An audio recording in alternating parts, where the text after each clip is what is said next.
Good morning students. Welcome to SJRE online class. Subject Hindi language lesson 2 वर्ण विचार। बच्चों, आज मैं आपको हिंदी भाषा के अंतर्गत पाठ 2 वर्ण विचार को समझाऊंगी।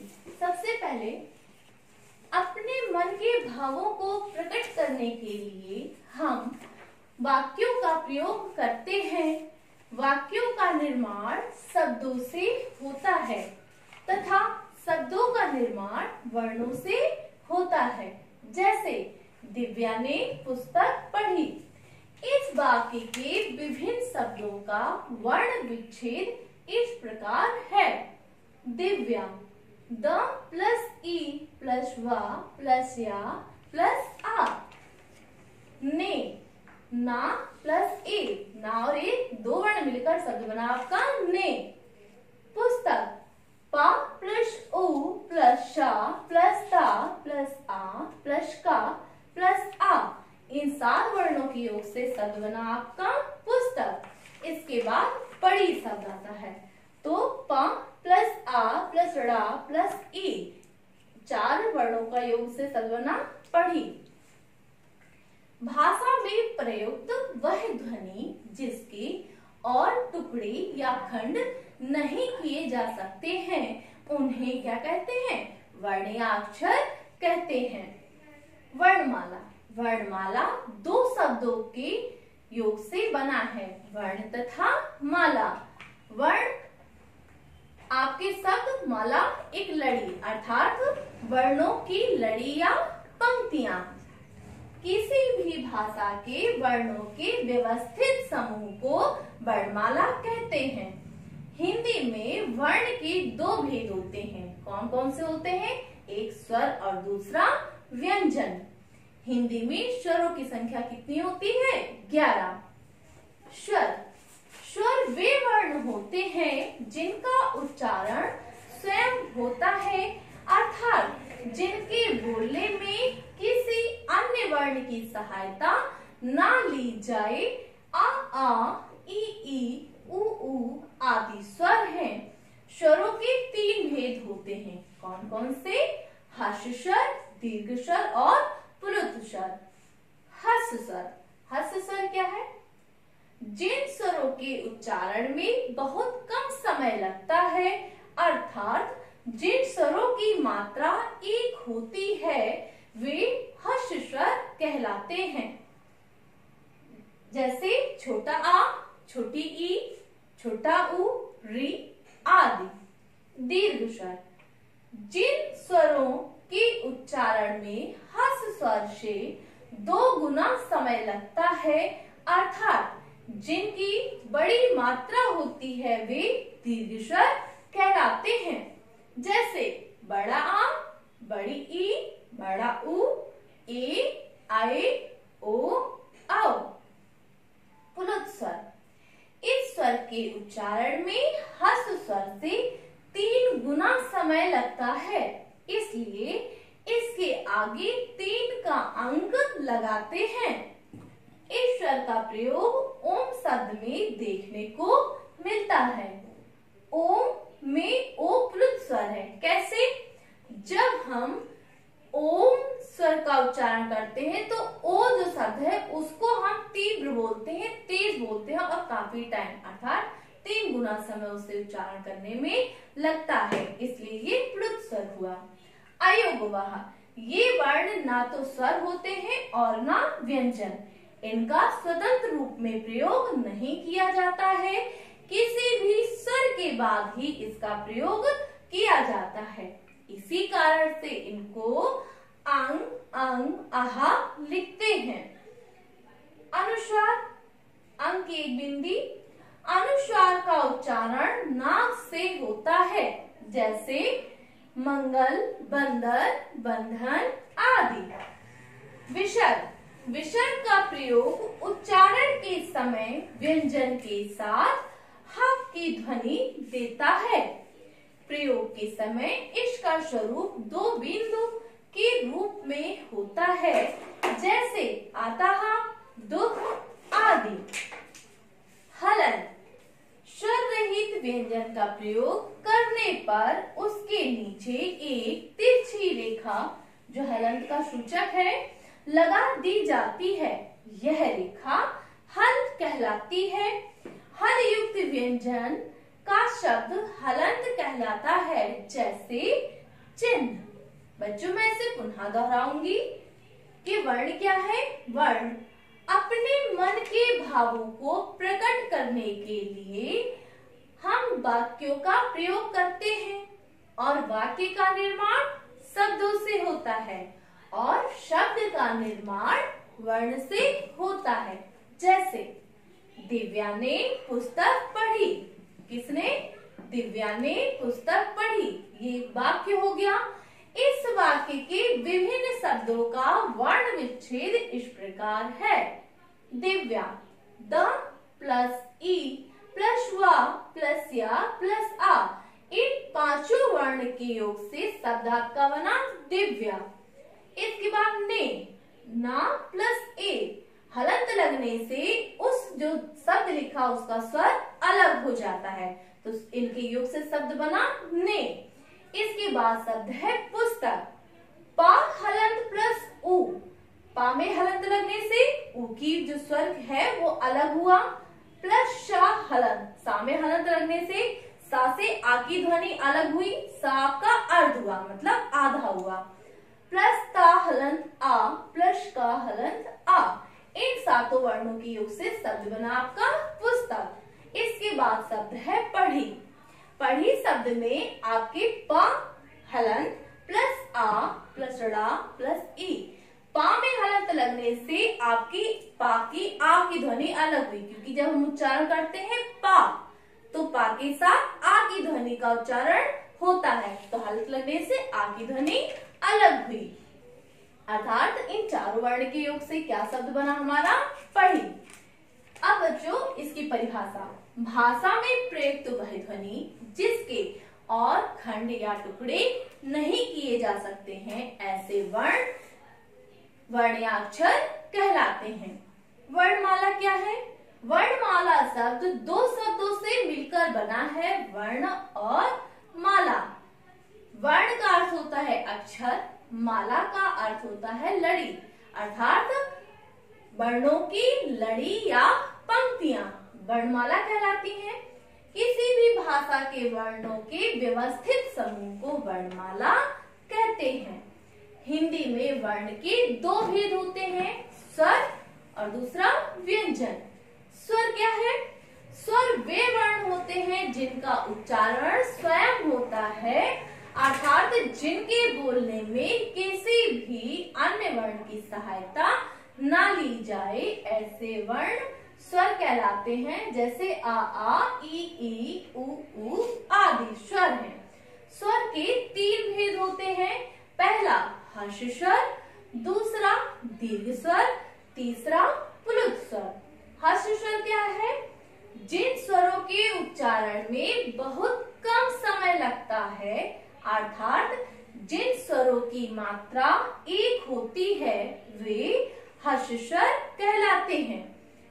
जैसे छोटा आ, छोटी ई, छोटा उ, री। दीर्घ स्वर, जिन स्वरों के उच्चारण में हर्ष स्वर से 2 गुना समय लगता है, उसे दीर्घ स्वर कहते हैं। इसकी बड़ी मात्रा होती है।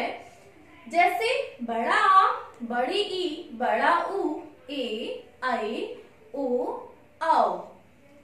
प्लुत स्वर, इस स्वर के उच्चारण में हर्ष स्वर से 3 गुना समय लगता है, इसलिए इसके आगे 3 का अंक लगाते हैं।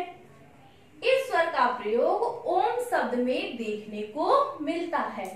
जैसे ओम शब्द में ओ जो है वह प्लुत स्वर है। जब हम शब्द का उच्चारण करते हैं तो उसमें हमें हर्ष स्वर की अपेक्षा 3 गुना समय लगता है, इसलिए वो प्लुत स्वर हुआ। अयोगोवः, ये वर्ण ना तो स्वर होते हैं और ना ही व्यंजन। इनका स्वतंत्र रूप में प्रयोग नहीं किया जाता है, स्वर के बाद ही इनका प्रयोग होता है। इसी कारण इनको अंग, अंग, आहार लिखते हैं। अनुस्वार, अनुस्वार में एक बिंदु। अनुस्वार का उच्चारण नाक से होता है, जैसे मंगल, बंधन आदि। अनुनासिक चंद्रबिंदु। अनुनासिक का उच्चारण नाक और मुंह से होता है, जैसे हंसना, आंख आदि। इसके बाद है विसर्ग। विसर्ग की दो बिंदु होती हैं। विसर्ग का प्रयोग उच्चारण के समय व्यंजन के साथ हा की ध्वनि देता है। प्रयोग के समय इसका स्वरूप दो बिंदु के रूप में होता है, जैसे अतः, दुख आदि। हलंत। स्वर रहित व्यंजन का प्रयोग करने पर उसके नीचे एक तिरछी रेखा, जो हलंत का चिन्ह सूचक है, लगा दी जाती है। यह रेखा हल कहलाती है। हल युक्त व्यंजन का शब्द हलंत कहलाता है, जैसे चिन्ह। आज के लिए इतना ही। Thank you student.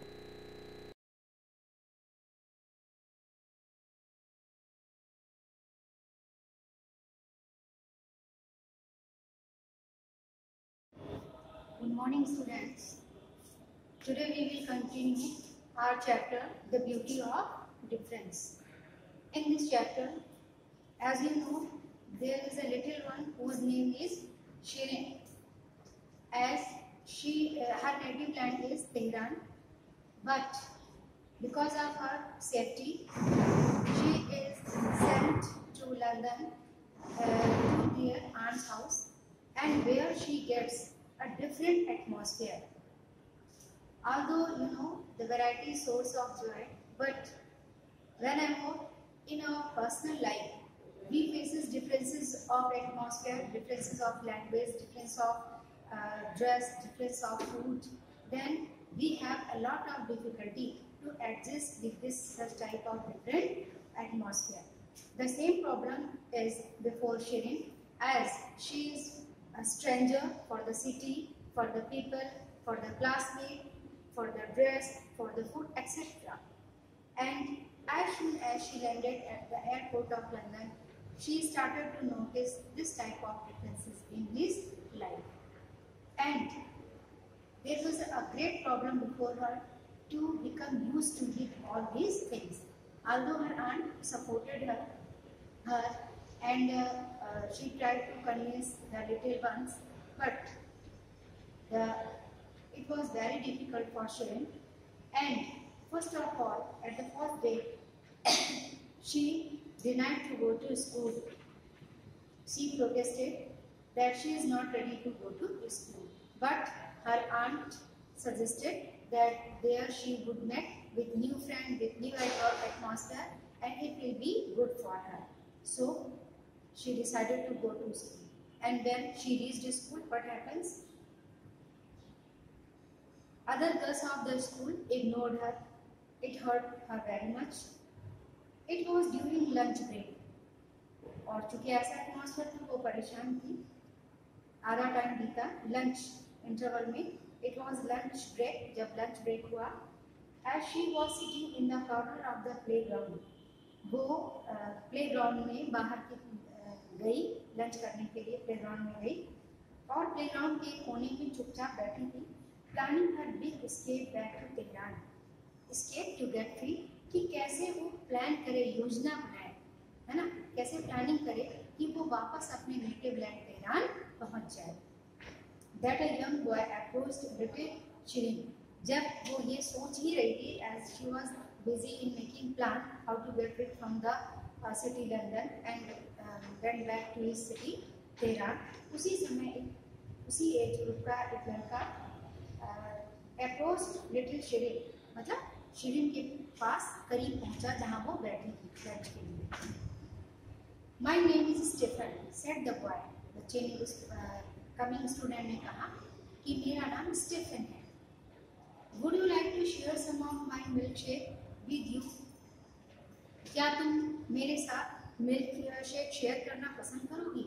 And with that, the young boy offered Shirin his strawberry milkshake with a straw at the top. और इतना पूछते हुए साथ ही साथ उसने अपना जो स्ट्रॉबेरी टेस्ट का मिल्क शेक था उसमें स्ट्रॉ लगा करके स्ट्रॉ लगा के, पीने वाला पाइप स्ट्रॉ लगा के उसको ऑफर किया, मतलब दिया कि लो तुम भी इसमें शेयर कर सकती हो।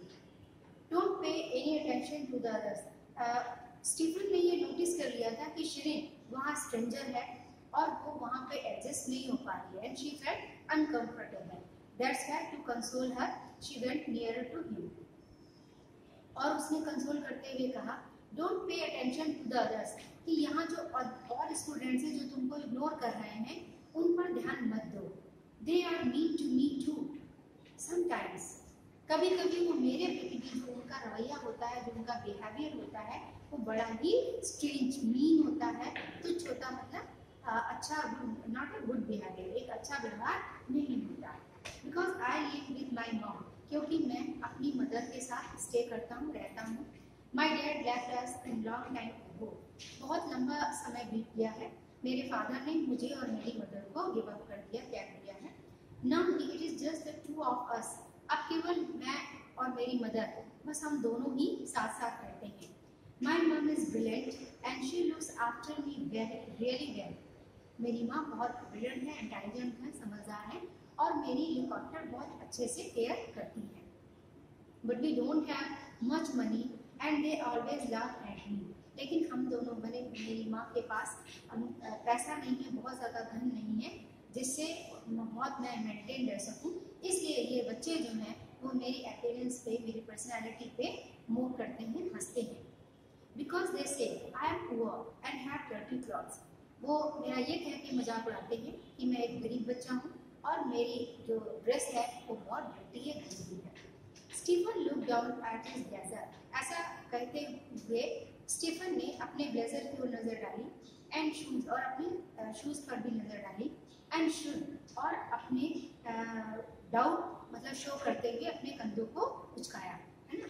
आई have written here shrug means rose one shoulder, अपने कंधे उचकाना, टू एक्सप्रेस डाउट, संदेह को व्यक्त करने के लिए, है ना। तो वो अपने ब्लेजर और शूज की तरफ नजर डालता है और उसको विश्वास नहीं होता कि मैं इतना डर्टी दिखता हूँ, तो वो डाउट में अपने कंधे को उचका के अपना डाउट क्लियर करता है। They are not dirty, they are just old, और क्लैरिफिकेशन देता है कि ये शूज और ब्लेजर मेरे गंदे नहीं है, दे आर नॉट डर्टी, और थोड़ा सा पुराने हो गए हैं।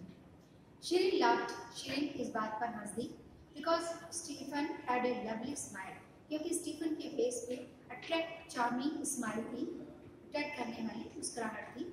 And he also had a big strawberry milkshake from pulling out of the straw of his milkshake, जैसा कि वो स्टीफन अपना उसने स्ट्रॉ हटा दिया था और डायरेक्ट बोतल से जो है मिल्कशेक पी रहा था, जिसकी वजह से जो उसके लिप्स पे जो मार्शल मैंने मूछे बन गई थी, मिल्कशेक का जो चिन्ह था वो बन गया था मूछों की तरह। And drinking straight from bottle, वो डायरेक्ट बॉटल से मिल्कशेक पी रहा था। और down in one with a glug glugging sound, घूट मतलब गट गट की आवाज करते हैं, पानी पीते समय जो साउंड होता है लिक्विड पीते समय, तो वो गट गट की आवाज करते हुए उस मिल्क शेक को पी रहा था। The young girl had to admit that she had never let others people's opinion bother her, so why should she start now? The young girl had to admit, young girl में शिरीन, छोटी लड़की शिरीन को ये admit करना, accept, ये स्वीकार करना पड़ा कि दूसरों के ओपिनियन के लिए, दूसरों के विचारों के लिए हमें अपने विचार, अपनी थॉट जो है वो नहीं चेंज करने चाहिए, या उन विचारों से परेशान नहीं होना चाहिए। बॉदर मीन्स थिंक, विचार करना। इसीलिए why should she start now, वो इस तरह की स्ट्रेंज बातें या टेंशन की बातें या दूसरे के ओपिनियन पे अपने को परेशान करने की बातों से क्यों शुरुआत करें। You are right, she share. और इसलिए वो चूंकि स्टीफन के बिहेवियर से वो काफ़ी इम्प्रेस हुई थी और उसे लगा था कि वो दूसरों की ओपिनियन को इतना इम्पोर्टेंस क्यों दे, इसलिए उसने स्टीफन से कहा, यू आर राइट, तुम सही कह रहे हो। What do they know anyway, जो वो जानते हैं उन्हें जानने दो, और मेरे बारे में वो क्या ज़्यादा जानते हैं। And in exchange for giving her some of his milkshake, और चूंकि उसने उसको अपना स्ट्रॉबेरी डिलीशियस का टेस्ट का मिल्कशेक ऑफर किया था, तो उसके बिहाफ पे, उसके प्लेस पे उसने अपने शिरीन ने 4 पीसेज ऑफ बकालवा, है ना, बैकलवा जो है that is a kind of sweet एक प्रकार की मिठाई है, पेस्ट्री है, मेड ऑफ कोकोनट चप, जो नारियल को चॉप करके बनाया जाता है पेस्ट्री। तो वो अपनी उस पेस्ट्री की मतलब बकायदा की 4 पीसेस निकाल करके ऑफर करती फ्रॉम हर पॉकेट, अपने पॉकेट से, and share the sweet pastries with her new friend. और इस तरह उसने अपनी वो मिठाई, अपनी जो स्वीट पेस्ट्री है, वो अपने न्यू फ्रेंड यानी स्टीफन के साथ में शेयर करी। This was the beginning of good behaviour at the school, as Shirin was consoled by Stephen and she was influenced with her sweet by this sweet behaviour. अब थोड़ा सा शीरिन को relax हुआ। I think your scarf looks cool, said Stephen as she wore down a whole piece of baklava and gone. जैसा कि वो बहुत जल्दी निकल रहा था, जो मतलब होता है बहुत, वो जो मिठाई थी वो बहुत, वुल्फ डाउन का मतलब होता है जल्दी निकलना, तो बहुत अच्छी लग रही थी पेस्ट्री, वो जल्दी खा रहा था। और खाते खाते उसने स्टीफन की जो कैरेट थी उसकी ओर पॉइंट करते हुए किया और पॉइंट करते हुए बोला कि तुम्हारा जो ये हेड स्कार्फ है, जो बुर्का पहने थी, जो जिससे वो अपने हेड को कवर किए थी, उस पार्ट को बोलता है ये हेड स्कार्फ जो बड़ा कूल दिखता है, अच्छा दिखता है। It's called a cadre, Shirin told him. Shirin ने बताया कि इस ड्रेस को हमारी कंट्री में, हमारी लैंग्वेज में कैडर कहते हैं। The young boy rolled the word around in his mouth along with sugary baklava. मीठे बकलवा को खाते खाते वो जो यंग बॉय था यानी स्टीफन, वो अपने शब्दों को ही मुंह में मतलब जो बोला उसने वो उसके मुंह में ही रोल डाउन हो गया। और स्टीफन को क्लियर नहीं हुआ कि उसने क्या कहा। Well it looks really cool he said, और जिसका मतलब था वेल इट लुक्स वेरी, नहीं ये जो तुमने स्कार्फ पहना है रियली ये बहुत ही कूल दिखता है। Okay student, that's enough for today, and I think you have get interesting story of Shirin, and if there is any problem you can write in your group. Okay, thanks a lot.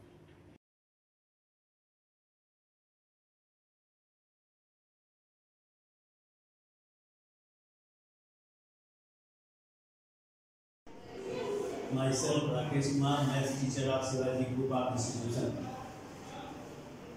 Math class में 8th class Hindi medium के बच्चों का स्वागत है। तो बच्चों, पिछली class में आपने एक्सरसाइज नंबर 1.3 कंप्लीट कर ली थी। इस क्लास में एक्सरसाइज नंबर 1.4।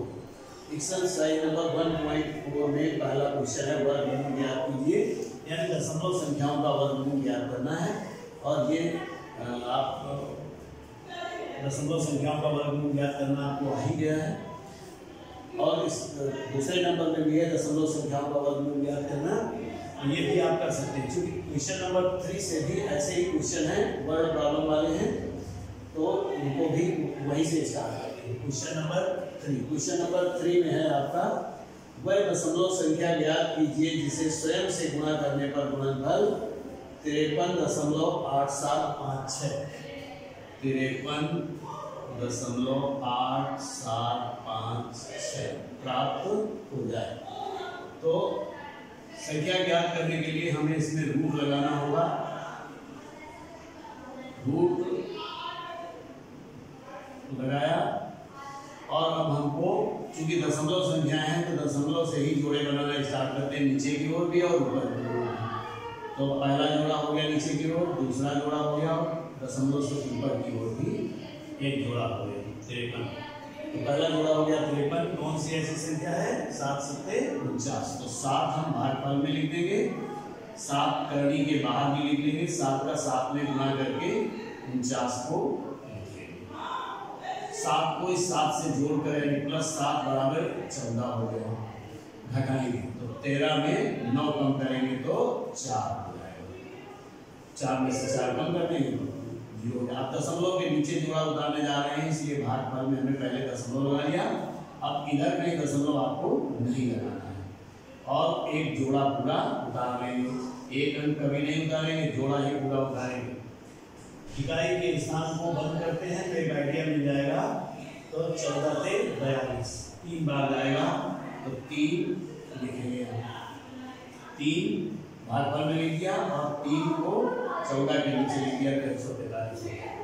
भागफल में हो गया 7.3, 3 का गुणा 143 में करके 487 के सामने लिखेंगे तो 3 त्रिका 9, 3 चौको 12, 3 एकम 3 और 1 4, 429 घटाएंगे इसको तो 17 में 9 कम करेंगे तो 8 हो गया और 7 रह गया यहाँ, 7 में से 2 कम करेंगे तो 5 रह गया और इस 58 को नीचे यानी तीसरे जोड़े को भी हम उतार लेंगे 5 और 6 प्लस 3 इसमें और कर देंगे तो हो गया 146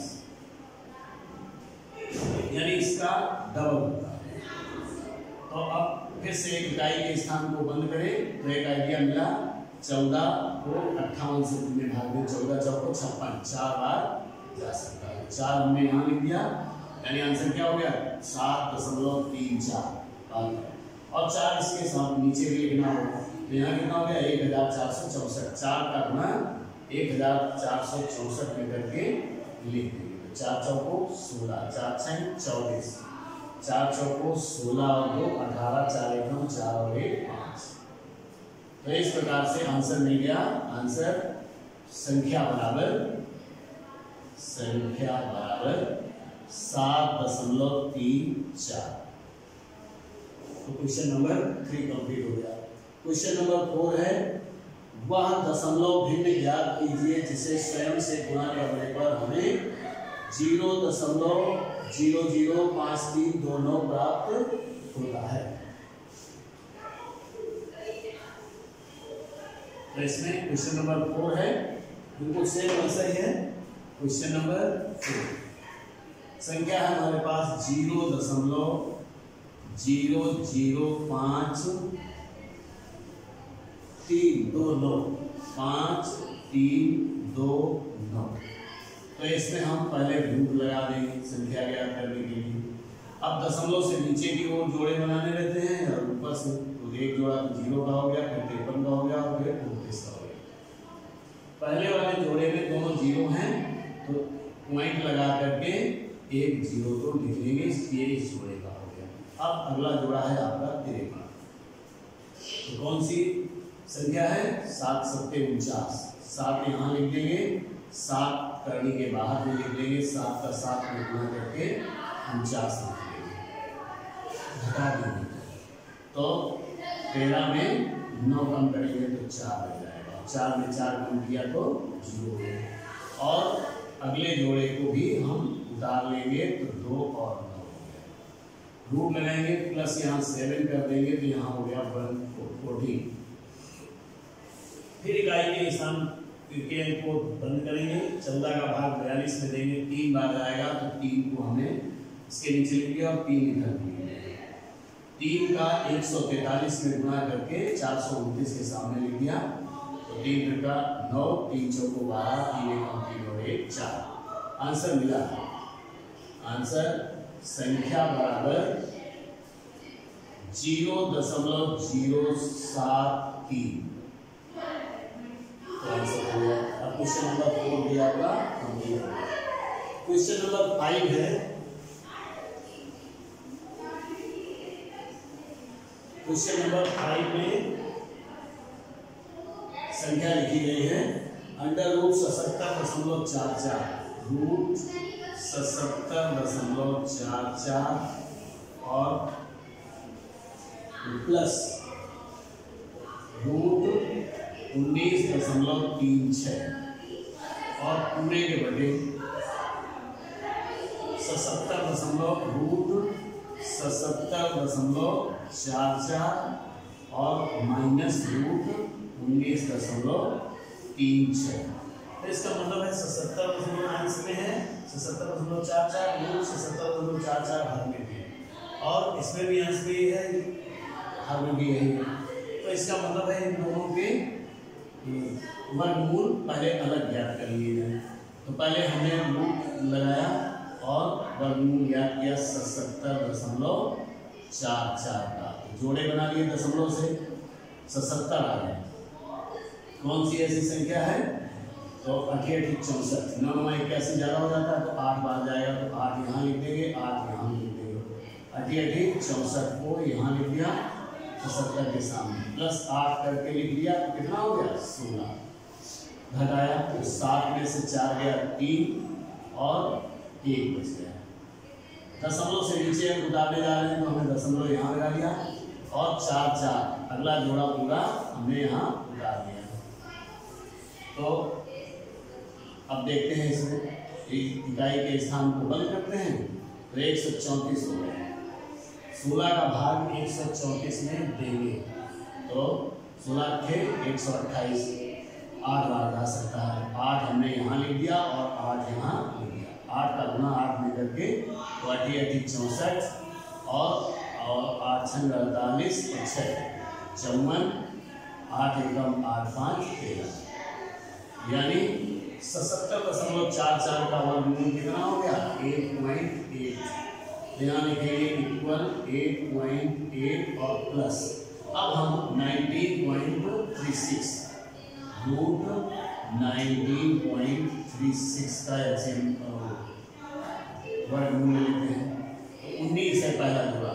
4 चौको 16, 4 बार गया 4 यहाँ भी लिख देंगे 4 का गुना करके लिख देंगे 16 प्लस 4 कर देंगे तो यहाँ हो गया 8। दशमलव के नीचे वाला जोड़ा उतारने जा रहे हैं दशमलव भाग पर में लगाएंगे और 36 घटाएंगे तो 3 बचा और 36 यहाँ लिख लेंगे। 8 चौको 32, 4 बार गया 4 यहाँ भी 4 यहाँ भी 4 चौको 16, 4 अट्ठे 32 और 1 33 तो इसका मान हो गया 4.4 और अपान नीचे लेंगे 8.8 माइनस 4.4। अब अंश को चूंकि धनात्मक है इसमें जोड़ लेंगे तो 4 और 8 4 12, 8 4 12 और 1 13 यानी 13.2 और अपान में आया। इन दोनों को घटा लेंगे तो 8 में से 4 कम करेंगे तो 4.4 यहाँ मिला। अब दशमलव दोनों अंक में बराबर ऊंचाई पर है इसलिए दशमलव से दशमलव को हटा देंगे यानी कट कर देंगे। ओके, ये 4 से भी कर सकती है और 11 से भी कर सकती है। तो पहले 11 से काटते हैं।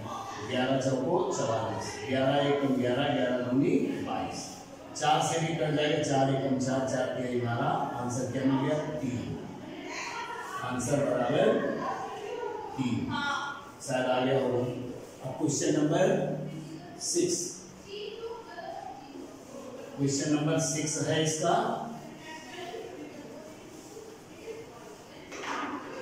क्वेश्चन नंबर 6 में है एक वर्गाकार प्लॉट का क्षेत्रफल 549.9025 है। प्लॉट की भुजा की लंबाई ज्ञात कीजिए। तो इसमें मानेंगे माना प्लॉट की भुजा की लंबाई, भुजा की लंबाई बराबर x मीटर। तब प्लॉट का क्षेत्रफल, वर्गाकार प्लॉट था तो वर्गाकार यहाँ लिखेंगे इसे। तब प्लॉट का क्षेत्रफल बराबर भुजा स्क्वायर होता है तो x स्क्वायर होगा। तो x स्क्वायर इक्वल्स टू 549.9025 तो x बराबर यहाँ रूट आपको इसका निकालना होगा 549.9025। दशमलव से जोड़े बनाएंगे नीचे की ओर भी और ऊपर की ओर भी। तो पहला जोड़ा आपका हो गया 5, 2 दूनी 4, 2 ऊपर लिख देंगे 2 इधर लिख देंगे और 4 गुना करके लिख देंगे प्लस 2 करेंगे तो यहाँ कितना हो गया 4 घटाएंगे 1 बच गया और दूसरे जोड़े को 49 को उतारेंगे। नीचे वाले को अंक को बंद करेंगे तो आइडिया होगा 4 के 12, 3 बार जा सकता है तो 3 यहाँ लिख देंगे, 3 यहाँ लिख देंगे तो 43 हो गया। 3 का गुणा 43 में करेंगे तो 3 का 9, 3 चौको 12, 129 हो गया। तो 0 बचा और 2 बच गया 29। दशमलव से नीचे वाला अंक उतारने जा रहे हैं इसलिए दशमलव लगा लेंगे और 90 को नीचे यानी पूरे जोड़े को उतार देंगे। यहाँ पर हो जाएगा +3 और कर देंगे तो ये हो गया 46। 46 का मतलब है आइडिया होगा ये 5 बार जाना चाहिए, क्योंकि अगर 50 हो थोड़ा सा कम है, 50 हो तो 50 चौको 200, 50 पंचे 250, 209 है तो 200, हाँ 5 बार ही जाएगा तो 5 हम यहाँ लिख देंगे और 5 यहाँ लिख देंगे। 55 25 और 5 छक्का 30 2 32 और 5 चौको 20 3 23 ज़्यादा हो गया, 4 आ जाएगा, 5 नहीं लिखेंगे, एक आइडिया था वो गलत हो गया। 4 यहाँ लिख देंगे, 4 चौको 16, 4 6 24 और 1 25, 4 चौको 16 और 2 18 घटा लेंगे तो 10 में से 6 कम करेंगे तो 4 हो गया, 8 में 5 3 हो गया और 10 में से 8 कम करेंगे तो 2 हो गया और नीचे वाले अंक को उतार लेंगे, 25 यहाँ और आ गया। ये हो गया 4 + 4 इसमें और कर लेंगे, ये वाला 4 और 4 8 6 और 4। अब चूंकि 5 5 ही दे सकता है, 5 चौको 20, 5 बार ही जाएगा तो 5 लिख देंगे और 5 यहाँ भी लिख देंगे। 55 25, 5 8 40 2 42, 5 छक्का 30 और 4 34, 5 चौको 20 3 23, कुछ नहीं बचा, सब्ट्रैक्ट कर दिया तो आंसर मिल गया। वर्गाकार प्लाट की आंसर यहाँ वर्गाकार प्लाट की भुजा बराबर आ गया 23.45 मीटर। ये आंसर हो गया। तो बच्चों आपकी एक्सरसाइज नंबर 1.4 कंप्लीट हो गई। तो इस क्लास में बस इतना ही, आगे नेक्स्ट क्लास में मिलेंगे।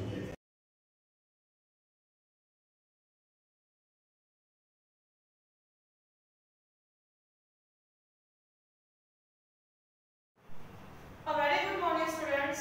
बच्चों पहले अपने प्रीवियस लेक्चर में आपको ज्योग्राफी पार्ट 2 भूमि मृदा और जल संसाधन में भूमि भारत में मिट्टी के प्रकार और भू कटाव और उसकी हानियों के बारे में बताया था। आज मैं इसी चैप्टर को कंटिन्यू करने जा रही हूँ।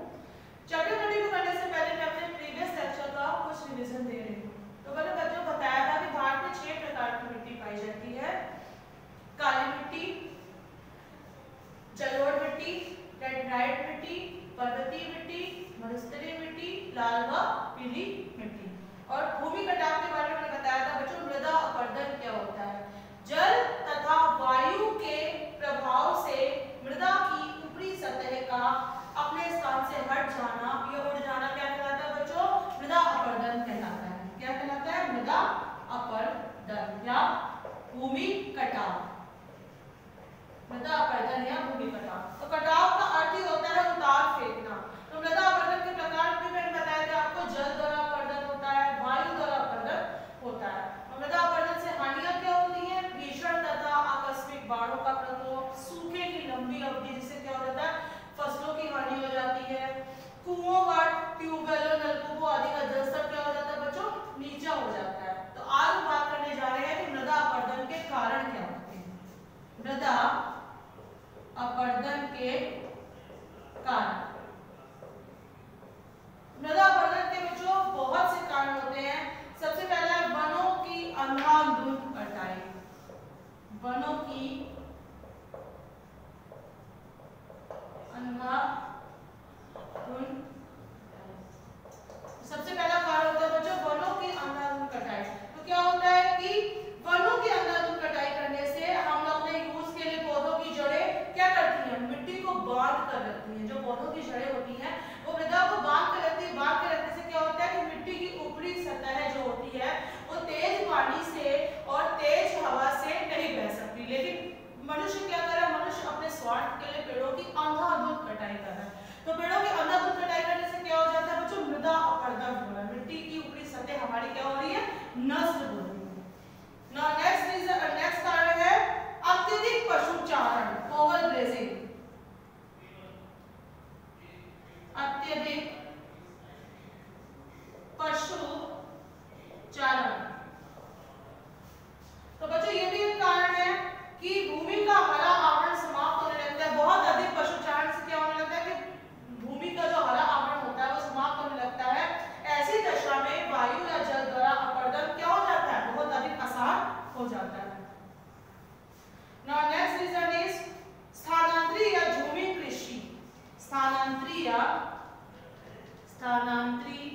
या झूमिंग कृषि। तो बच्चों बात करते हैं कि झूमिंग कृषि होता क्या है। इसमें क्या होता है कि एक तरफ के वनों, एक तरफ के स्थान की पूरी भूमि को साफ कर दिया जाता है और जो उसको फिर उसमें उसको जो जितना भी कूड़ा करकट होता है उसको जला के उसकी राख बना के उसी एरिया में उसको फैला दिया जाता है, फिर दूसरे जगह की भूमि को साफ किया जाता है। तो इसको हम लोग कहते हैं स्थानांतरी या झूमिंग कृषि। तो स्थानांतरी या झूमिंग कृषि वनों को साफ करने के पश्चात की जाती है। तो ये कृषि कब की जाती है? जब पूरे वनों को साफ कर दिया जाता है और उस कूड़े को क्या कर दिया जाता है बच्चों? जला दिया जाता है। तो इससे भी बड़ी मात्रा में क्या होता है? मृदा का अपरदन होता है। नाउ नेक्स्ट है कृषि का अवैज्ञानिक ढंग। नेक्स्ट कारण क्या है बच्चों? कृषि का अवैज्ञानिक ढंग। तो बच्चों ये भी कारण है मृदा अपरदन का। कृषि का अवैज्ञानिक ढंग भी मृदा अपरदन के लिए उत्तरदायी है। इसमें समोच्च रेखाओं के समानांतर जुताई न करके फसलों का चक्रण उचित प्रकार से नहीं किया जाता है। तो ये सब हमारे क्या है बच्चों? मृदा अपरदन के कारण है। वनों की अंधाधुंध कटाई, अत्यधिक पशुचारण, स्थानांतरी या झूमिंग कृषि, कृषि का अवैज्ञानिक ढंग। तो बच्चों अभी मैंने आप लोगों को मृदा अपरदन की हानियां बताई, उसके कारण बताया। तो इससे आपको पता चलता है कि मृदा का संरक्षण, मिट्टी का संरक्षण करना कितना जरूरी होता है। तो बच्चों मृदा संरक्षण से क्या तात्पर्य है? मृदा संरक्षण एक ऐसी विधि है जिसमें मिट्टी की उर्वरता बनाए रखी जाती है, मिट्टी को नष्ट होने से रोका जाता है और मिट्टी की अक्रमित दशाओं को सुधारा जाता है। तो मृदा संरक्षण क्या होता है बच्चों? हम भूमि कटाव की मात्रा का पता लगाएं तथा उसकी उर्वरता को कई नए तरीकों को अपनाकर उसकी उर्वरता को बनाए रखें। तो ऐसे कुछ ऐसे तरीके हैं जिससे हम मृदा का संरक्षण कर सकते हैं। सबसे पहले बच्चों मिट्टी की उर्वरता को बनाए रखना। तो खाद तथा उर्वरकों को नियमित रूप से मिलाकर मिट्टी की उर्वरता को बनाए रखा जा सकता है। मिट्टी के उपजाऊ बने को कैसे बनाए रखा जा सकता है? अगर उसमें प्रॉपर मात्रा में खाद मिलाएं, प्रॉपर मात्रा में उसमें क्या कहते हैं उर्वरक मिलाएं, तो हम मिट्टी की उर्वरता को क्या कर सकते हैं? बनाए रख सकते हैं। नेक्स्ट है बच्चों पशु के चढ़ने पर नियंत्रण लगाना, मतलब ओवर ग्रेजिंग को कंट्रोल करना। तो पशुओं को केवल उन्हीं स्थानों पर चराना चाहिए जो वितरित किए हुए क्षेत्र है, खेती योग्य नहीं है। तो ओवर ग्रेजिंग को क्या करना चाहिए? कंट्रोल करना चाहिए। ओवर ग्रेजिंग को कंट्रोल करके हम मृदा का संरक्षण अच्छे तरीके से कर सकते हैं। नाउ नेक्स्ट है पेड़ पौधे लगाना। तो आपको पता है कि पेड़ों का क्या काम होता है? पेड़ हमारे मृदा की जड़ों को बांध के रखते हैं, जिससे कि हमारी जो मिट्टी की ऊपरी परत होती है जिसको कि हम लोग कहते हैं इरोशन हो जाना, अपरदन हो जाना। तो अपरदन कैसे होता है बच्चों? तेज वायु से होता है और बहते हुए जल से होता है। तो पेड़ पौधे क्या काम करते हैं? पेड़ पौधे करते हैं मिट्टी की जड़ों को वो बांध के रखते हैं, जिससे कि क्या होता है कि मृदा का अपरदन होने से बच जाता है और मृदा हमारी क्या हो जाती है? संरक्षित हो जाती है। नेक्स्ट है हमारा छत बनाना। पानी के तेज बहाव को रोकने के लिए कई स्थानों पर छतनुमा ढाल बनाए जाते हैं। ये मुख्यतः कहाँ बनाए जाते हैं बच्चों? पर्वतीय क्षेत्र में बनाए जाते हैं। छतनुमा ढाल मतलब स्लोपिंग साइड्स होते हैं, तो वो क्या करते हैं? वो हमारे मृदा के संरक्षण को बनाए रखते हैं। Is it clear? नेक्स्ट जोतने की रूपरेखा। सही कोणों पर भूमि की जोताई को करने के लिए सुरंगों में पानी ठीक से एकत्रित किया जाता है। तो सुरंग में पानी क्या किया जाता है बच्चों? एकत्र कर दिया जाता है तथा वर्षा व जल के माध्यम से मिट्टी के कटाव को पता लगाने में भी मदद मिलती है। तो इन सब तरीकों को अपना के हम लोग क्या कर सकते हैं? मृदा का संरक्षण कर सकते हैं। कौन कौन से तरीके हैं? मिट्टी की उर्वरता को बनाए रखना, पशु के चढ़ने पर नियंत्रण करना, पेड़ पौधे लगाना, छत बनाना और जोतने की रूपरेखा तैयार करना।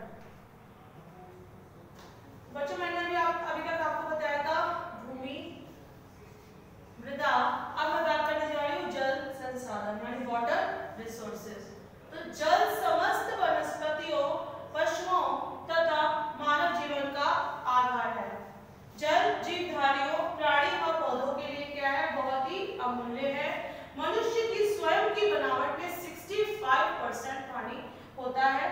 जल का उपयोग कृषि, परिवहन, परिवार, घरेलू कार्यों आदि में किया जाता है।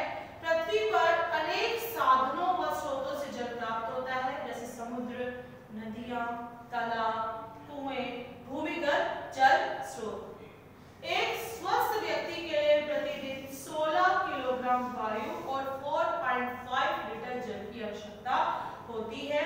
समस्त शरीरधारियों जीवधारियों के शरीर का कुल भार का 40 से 96% केवल क्या है? जल ही है। जल की समस्त जीवों की समस्त जैविक क्रियाएं किसमें उपस्थित होती है? जल में ही उपस्थित होती हैं। तो कुल मिलाकर क्या बच्चों, बिना जल के जीवन नहीं है। पृथ्वी पर जल संसाधनों की उपलब्धता, पृथ्वी पर जल संसाधनों की उपलब्धता। बच्चों बात करते हैं पृथ्वी पर जल संसाधनों की उपलब्धता। तो विश्व में कुल जल संसाधन कितने हैं? 146 करोड़ घन किलोमीटर है, जो महासागरों व धरती पर वितरित है। पृथ्वी के 3/4 भाग में क्या है बच्चों? महासागर है, जबकि 1/4 भाग में क्या है? भूमि है। तो 3/4 भाग में हमारे क्या है? महासागर, और 1/4 भाग में हमारे क्या है बच्चों? भूमि है। शेष 2.5% जल क्या है? शुद्ध है। संपूर्ण पृथ्वी का 97.5% जो हमारा जल है वो महासागरों में इकट्ठा है। कहाँ इकट्ठा है? महासागरों में इकट्ठा है। कितना जल? 97.5% जल महासागरों में इकट्ठा है, जो खारा होने के कारण उपयोग में नहीं रह जाता। जैसे कि हम लोग बोलते हैं कि समुद्र का पानी क्या होता है बच्चों? खारा होता है। It is not suitable for drinking, वो पीने के योग्य नहीं होता, तो उसका खाना बनाने और पीने में प्रयोग नहीं किया जाता है। शेष 2% जल ही शुद्ध है। मतलब 97.5% जल क्या है? हमारा महासागरों में, जो कि क्या है? हमारा खारा है, वो पीने योग्य नहीं है। केवल 2.5% जो जल है हमारा, वही हमारा क्या है? पीने योग्य है और शुद्ध है। इस 2.5% जल का 1.97% ध्रुवों पर और ऊंची चोटियों पर बर्फ के रूप में, भूमिगत जल के रूप में कितना प्रतिशत देखने को मिलता है? 0.02% हमारा भूमिगत जल के रूप में देखने को मिलता है। और नदियों व झीलों के रूप में कितना प्रतिशत देखने को मिलता है? 0.01% हमारा नदियों व झीलों के रूप में देखने को मिलता है। तो थोड़ा सा भी जल, मतलब ये थोड़ा सा भी जल पृथ्वी पर समान रूप से वितरित नहीं है। मतलब कहीं जल ज्यादा है, कहीं जल कम है। तो जल का वितरण भी क्या है बच्चों? समान रूप से नहीं है। अब हम बात करते हैं जल के उपयोग के बारे में। तो जल का बहुत तरीके से उपयोग होता है। सबसे पहले बात करते हैं सिंचाई में। तो वर्षा की अनिश्चितता तथा असमान वितरण के कारण खेती का बहुत बड़ा हिस्सा सिंचाई में लग जाता है। यही कारण है कि विश्व में कुल पानी की खपत का 70 से 80% भाग खेती में प्रयुक्त होता है। तो जल का प्रयोग किसमें? बहुत ज्यादा भाग किसमें प्रयुक्त होता है? जल का सिंचाई में। नेक्स्ट है उद्योगों में, इंडस्ट्रीज में। सीमेंट, वस्त्र, रसायन, कागज इत्यादि कुछ उद्योग ऐसे हैं जिसमें बहुत अधिक मात्रा में पानी की आवश्यकता पड़ती है। नाउ नेक्स्ट है घरेलू उपयोग। तो घरेलू उपयोग के लिए भी जल का प्रयोग किया जाता है। नेक्स्ट है जल परिवहन। नेक्स्ट है हमारा जल परिवहन। तो बच्चों जल की विशाल व विस्तृत राशियां जैसे नदी, झील, सागर, महासागर का प्रयोग किससे किया जाता है? नौका परिवहन के लिए किया जाता है। तो जल परिवहन के लिए भी जल बहुत जरूरी है। नेक्स्ट है बच्चों मछली पालन। तो विश्व में सबसे खाद्य संकट को दृष्टिगत रखते हुए नदियों, तालाबों और महासागरों में बड़ी मात्रा में मछलियां पकड़ी जाती है, जिससे कि लोग अपना जीवन यहाँ पर कर सके। नाउ नेक्स्ट है ऊर्जा उत्पादन। तो बड़े बड़े बांध बनाकर अथवा जल प्रणाली और ऊपर से गिरती जल धाराओं द्वारा टरबाइन के पंखे चलाकर दुनिया में बिजली उत्पन्न करके ऊर्जा के संकट को कम किया जाता है। तो जल का जैसे क्या की जाती है? हाइड्रो इलेक्ट्रिसिटी भी जनरेट की जाती है, जल विद्युत शक्ति का भी उत्पादन किया जाता है। तो जल के हमारे प्रयोग क्या है बच्चों? सिंचाई में, उद्योगों में, घरेलू उपयोग में, मछली पालन में, जल परिवहन में और ऊर्जा उत्पादन में। Now that's all for today. I will continue this chapter in my next video.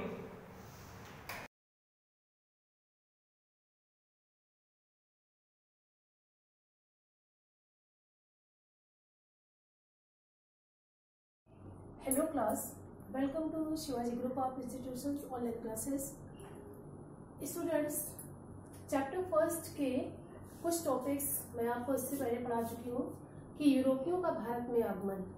यूरोपियों का भारत में आगमन के अकॉर्डिंग मैंने आपको पढ़ाया है कि सबसे पहले यूरोपियों में भारत में पुर्तगाली, डचेस, फ्रांसीसी यानी कई ऐसे यूरोपीय जो थे माने समय समय पर भारत में आते रहे।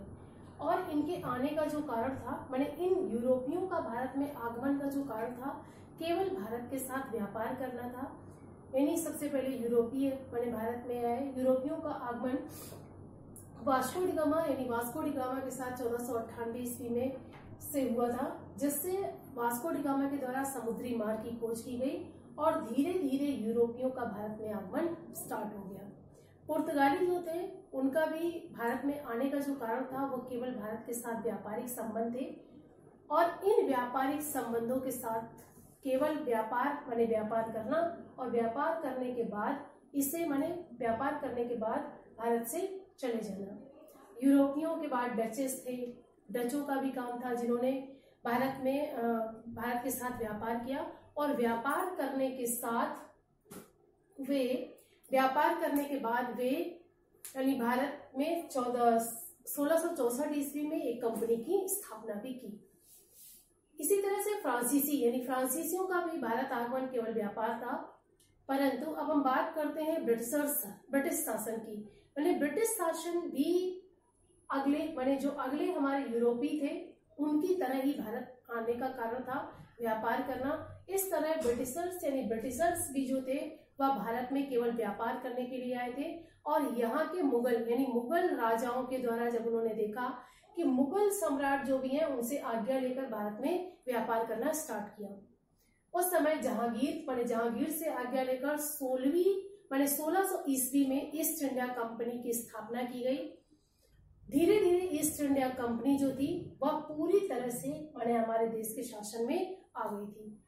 ये कहा जा सकता है कि अंग्रेज जो थे वो भारत में आने का उनका कारण तो केवल व्यापार करना था, परंतु यहाँ की राजनीतिक व्यवस्था या कमजोर राजनीतिक व्यवस्था को देखकर वह पूरी तरह से भारत में राजनीतिक व्यवस्था से इन्वॉल्व हो गए। ये कहा जा सकता है कि भारत ब्रिटिशर्स जो थे वह क्या थे उनके पास पश्चिमी शिक्षाओं का ज्ञान था या उन्होंने कई तरह के ऐसे डेवलपमेंट यानी कई तरह के विकास किए जिससे यहाँ की जनता भी उनसे आकर्षित थी। जैसे क्या था, यातायात की सुविधाएं थी, रेल व्यवस्था थी, यहाँ पर पश्चिमी शिक्षा का प्रसार था या कई ऐसी चीजें थी जो हमारे भारत के पढ़े लिखे लोग उससे क्या थे आकर्षित थे, या जो भी हमारे यहाँ के रिच फैमिली थी या अच्छे लोग थे वह उससे आकर्षित हुए और इन्हें अच्छी तरह से राजनीति में सम्मिलित होने का मौका मिल गया था। मैंने इसके अकॉर्डिंग आपको कई गवर्नर जनरल के बारे में बताया है। जैसे हाल में ही मैंने विलियम बेंटिक के बारे में पढ़ाया है, जो क्या थे सती प्रथा जिन्होंने सती प्रथा का अंत किया, बाल विवाह तथा कई तरह के ऐसे कार्य किए थे जिससे ये व्यवस्था जिससे हमारे यहाँ जैसे सती प्रथा का अंत था, बाल विवाह तथा लड़कियों यानी महिलाओं को शिक्षा देना, इस तरह के कई काम विलियम बेंटिक ने किए। आगे हम बात करते हैं लॉर्ड मेटाकाल्फ के बारे में। तो लॉर्ड मेटाकाल्फ क्या थे, एक गवर्नर जनरल थे जिन्होंने 1835 से 1836 अभी तक काम किया था। इन्होंने सबसे बड़ा जो काम किया था भारत में प्रेस जो भारत में उस समय प्रेस व्यवस्था चलती थी उसके ऊपर जो नए कानून लगाए गए थे उन प्रतिबंधों को हटाना था। हमारे यहाँ जो प्रेस व्यवस्था थी उसमें क्या था, अंग्रेजों ने कुछ कानून ब्रिटिशर्स के द्वारा कुछ जो कानून लगाए थे उन कानूनों को हटाने का काम लॉर्ड मेटाकाल्फ ने किया था। आगे हम बात करते हैं लॉर्ड आर्कलैंड क्या थे, भारत के एक गवर्नर जनरल थे। इनका जो समय था वो क्या था, 1836 से 1842 एडी के बीच था। सबसे पहला यानी प्रमुख काम जो था वो 1838 से 42 के बीच यानी प्रथम अफगान युद्ध जो हुआ था वह लॉर्ड आर्कलैंड के बीच में इसके समय काल में हुआ था। ये माना जाता है कि अंग्रेजों का प्रभुत्व जो था वो पूरे इंडिया में होने के साथ साथ वह भारत के पास के उप महाद्वीपों में भी अपना राज्य स्थापित करना चाहते थे, जिससे धीरे धीरे वह कई क्षेत्रों में फैलते गए। तो 1838 से 42 के बीच जो प्रथम अफगान युद्ध हुआ था वो क्या था, लॉर्ड ऑकलैंड के समय में हुआ था। इसके बाद 1842 में रणजीत सिंह की मृत्यु।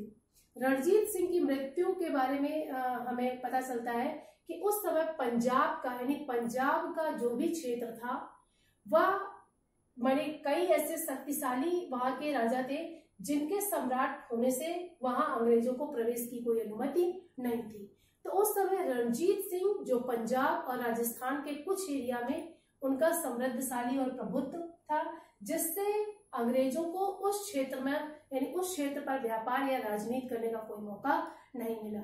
परंतु 1842 में रणजीत सिंह की मृत्यु के बाद वह पूरी तरह से पंजाब और सिंध एरिया पर माने काबिज हो गए थे और सिंध एरिया पर पूरा उनका अधिकार हो गया था।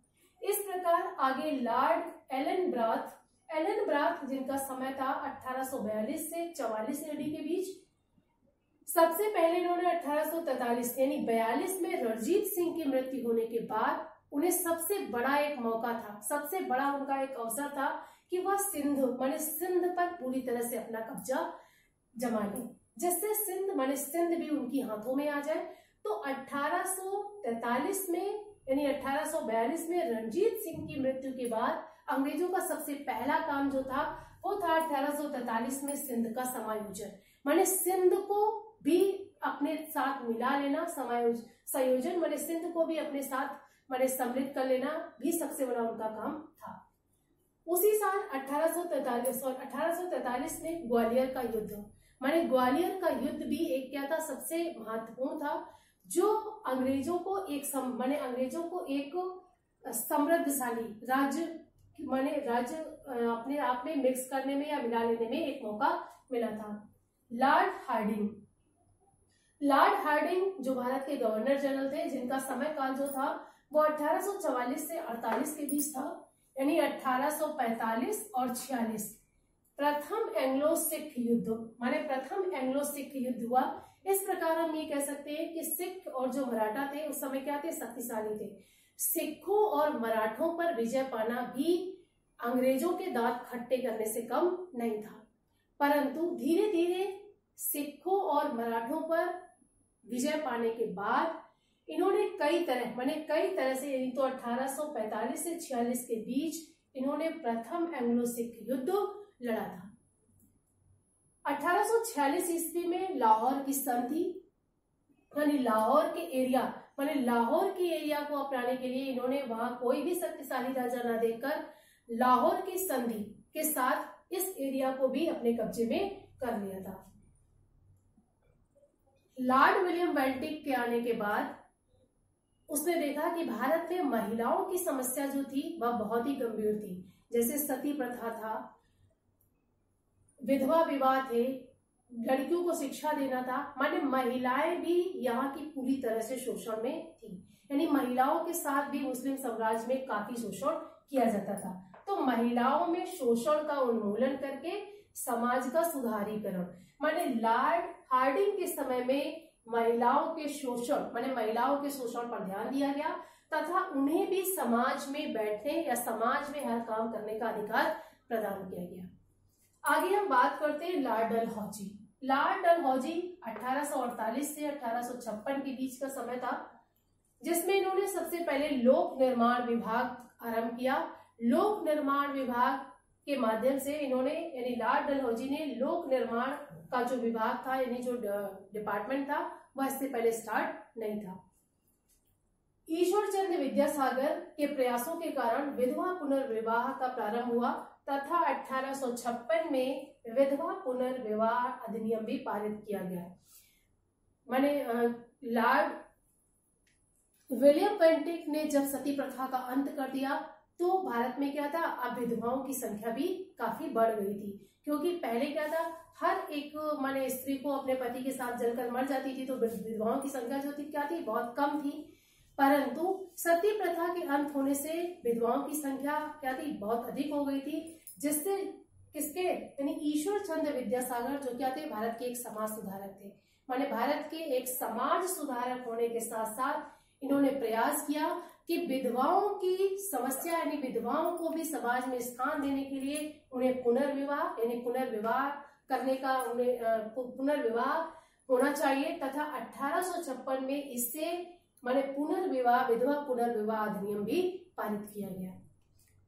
निम्न वर्मा तथा पेंगू जो 1852 माने 52 में अधिग्रहण किया गया। अधिग्रहण मतलब हड़प कर लिया गया। तो अधिग्रहण की नीति का मतलब है, लॉर्ड डलहौजी ने एक नीति चलाई थी जिसे अधिग्रहण नीति या हड़प नीति के नाम से भी जाना जाता है, जिससे माने जिस राज्य में माने जिस राजा के पास कोई उसका उत्तराधिकारी नहीं होता था, वह अंग्रेजी शासन के दौरान उससे हड़प नीति के दौरान वह उसे अपनी राज्य में मिला लेते थे। तो 1848 में सतारा को, 1849 में जयपुर को, संभल को तथा 1852 में उदयपुर को तथा 1853 में इन्होंने झांसी को तथा 1854 में नागपुर को तथा 1856 में अवध का अधिग्रहण, माने कई ऐसे क्षेत्र थे जिन्होंने अंग्रेजों को अपने शासन में मिला लिया था, क्योंकि इन राजाओं के पास उनका कोई उत्तराधिकारी नहीं था। नहर गंगा का भी निर्माण 1854 में लॉर्ड डलहौजी ने कराया था, जिसे अलग अलग लोक निर्माण की दिशा देना या अलग अलग लोक निर्माण की ओर दिशा देना स्टार्ट कर दिया था। छात्रों, मैंने आज आपको यूरोपियों का भारत आगमन चैप्टर 1 पूरा किया है। कल से मैं आपको चैप्टर 2 पढ़ाऊंगी। Thank you for attending this class.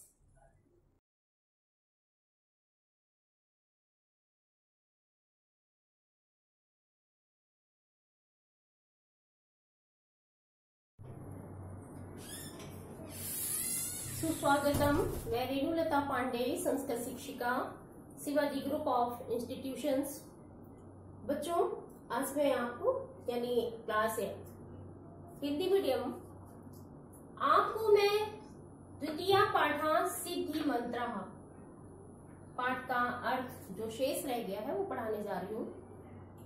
सिद्धि मंत्र जो शीर्षक है उसे स्पष्ट हो रहा है सिद्धि मंत्र यानी सफलता का मंत्र। ठीक है, सफलता का मंत्र जो है, इसमें ये लास्ट पैसेज है बच्चों, इसके पहले आप पढ़ चुके हैं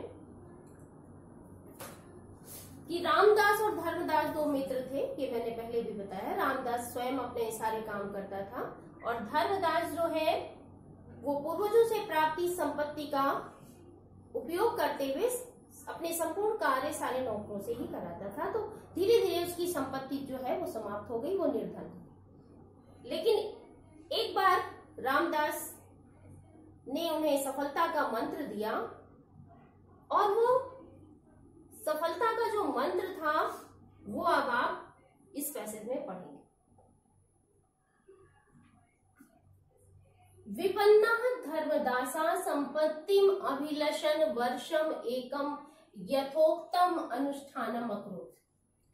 विपन्नः धर्मदासा, दुखी, विपन्ना मीन्स दुखी धर्मदास ने संपत्तिम अभिलषन्, संपत्ति की इच्छा करते हुए वर्षम एकम, एक वर्ष तक, यथोक्तम अनुष्ठानम, यथोक्तम मीन्स बताए गए अनुष्ठान को किया या अनुष्ठान का आचरण किया। वो क्या था अनुष्ठान? कि सूर्योदय से पहले उठो, अपने पशुओं की सेवा करो, है ना, तो घर के जो और भी काम है, कुछ खेती में काम है, स्वयं करो। तो ये उसने मंत्र दिया था, सिद्धि मंत्र। तो उस मंत्र को उसने फॉलो किया। तो दुखी धर्मदास ने संपत्ति की इच्छा करते हुए एक वर्ष तक बताए गए अनुष्ठान को किया। नित्य प्रातः जागरणेन, नित्य प्रातः जागरण मीन्स जागना, नित्य प्रातः जागने से तस्य स्वार्थम अवर्धत, उसका स्वास्थ्य बढ़ गया, अवर्धत बढ़ गया। तेन नियमेन पोषिता पशुआ, तेन मीन्स उसके द्वारा नियम से, पोषिता मीन्स पाले गए, पशु स्वस्थः सबलः चा जाता, स्वस्थ और बलवान हो गए। उसके द्वारा नियम से पाले गए पशु स्वस्थ और बलवान हो गए। गावः महिष्यः च प्रचुरम दुग्धम अयच्छन्। गायें और भैंसें बहुत दूध देने लगी। बहुवचन में आपको लिखना है ऐसे, गाय नहीं, गायें और भैंसें बहुवचन में, ठीक है, ये इस तरह से लिखना है। गायें और भैंसें बहुत, प्रचुरम मीन्स बहुत, दूध देने लगी। अनेन प्रकारेण, अनेन प्रकारेण इस प्रकार से।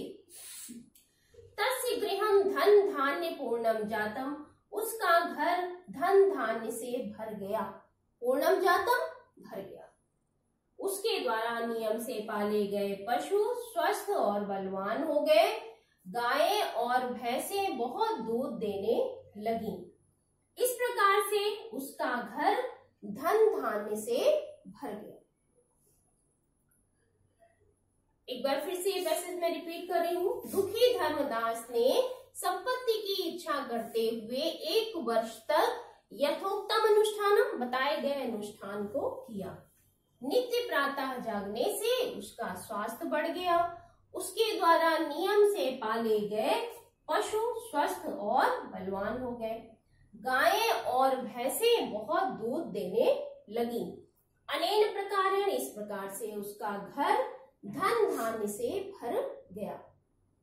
एकस्मिन् दिने प्रातः क्षेत्राणि गच्छन्, एकस्मिन् दिने एक दिन, प्रातः खेतों को जाते हुए, गच्छन् यहाँ प्रत्यय है, सत्य प्रत्यय, जाते हुए ही लिखेंगे यहाँ पर। एक दिन प्रातः खेतों को जाते हुए दुग्ध परिपूर्णम पात्रम, दूध से भरे हुए बर्तन को हस्ते दधानम, हाथ में लिए हुए, प्रसन्न मुखम धर्मदासम अवलोके, प्रसन्न मुख धर्मदास को अवलोके में देखकर, देखकर ही लिखेंगे बच्चों, लय प्रत्यय है। रामदासावदत्त, रामदास बोला। एक दिन प्रातः खेतों को जाते हुए दूध से भरे हुए बर्तन को हाथ में लिए हुए प्रसन्न मुख धर्मदास को देखकर रामदास बोला, किम त्वं कुशलम अस्ति, क्या तुम कुशल हो? किम तव अनुष्ठानम वर्धते, तव अनुष्ठानम, क्या तुम्हारा अनुष्ठान, वर्धते मीन्स बढ़ रहा है। किम तम महात्मानम मंत्रार्थम उपगच्छौ, क्या तम महात्मानम, उस महात्मा के पास, मंत्रार्थम, मंत्र प्लस अर्थम, यहां भी दीर्घ संधि है, मंत्र प्लस अर्थम यानी मंत्र के लिए, क्या उस महात्मा के पास मंत्र के लिए चले, उपगच्छौ चले। एक दिन प्रातः खेतों को जाते हुए दूध से भरे हुए बर्तन को हाथ में लिए हुए प्रसन्न मुख धर्मदास को देखकर रामदास बोला, क्या तुम कुशल हो?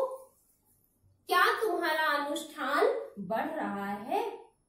क्या उस महात्मा के पास मंत्र के लिए चले? उपमेश पास या समीप।